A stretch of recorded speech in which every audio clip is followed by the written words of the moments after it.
What's happening, people? We're back with the final piece in day 3 of our Classical Days journeys. Thank you to those taking the voyages with me. And for now, this is going to be another one-off, but in the coming weeks, months, and maybe years, I will continue to go through the compositions of Franz von Suppé. He was an Austrian composer. He lived for most of the 19th century. I think these days we might refer to him as Austrian and Croatian because his father, who was a civil servant in the Austro-Hungarian Empire, was born in Dalmatia, which is modern-day Croatia, but his mom was Viennese, so certainly Austrian. He's most famous for writing many operas, and he actually wrote operas in 3 languages, French, Italian, and German. But these days, most of his operatic work are not, or is not, recorded in totality, but in fact, most of the performances that are done of Suppé's work these days are just the overtures. So in that way, he's sort of like Rossini, who wrote many operas, but these days, most of what is performed from him are the overtures to those operas. And in fact, this is a Suppé CD that is called Famous Overtures, so it is very indicative of what is done with his material these days. And we're going to listen to the overture from an opera he wrote that is often translated, including here, as Jolly Robbers. I've also seen it translated as Bandit Pranks. I think the word in German is Banditenstreiche. I'm not sure if I'm pronouncing that correctly. I do apologize if I'm not. But yes, ultimately this is a very fun overture. It's light, it's energetic, and the last 2 or 3 minutes really kicks it into a higher gear in terms of the hijinks type of sound. So it's perfectly suited to what I understand the character of the opera that it comes from. So let's give it a listen. This is Franz von Suppé, an overture from his Jolly Robbers opera, and is performed by the Slovak State Philharmonic Orchestra and conducted by Alfred Walter.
It's so much fun. That really is a fitting or characteristic sample of Suppé's overtures. So yes, as I said, in the coming months, I will look forward to going through more of this CD. There's 10 overtures on here, so that's just a small sliver of what is in store.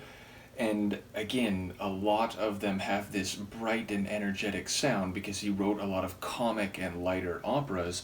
Fair to say, this one is especially like that, and it really does sound like a jolly hijinks, right? Like, so even if they're bandits, even if they're robbers, there's no sense of heavy tension or danger or violence. It really is a joyous, if maybe also mischievous type of atmosphere that's conveyed by this overture. So I've not seen the opera, but I imagine this is very much in line given the title, or again, at least as it's translated.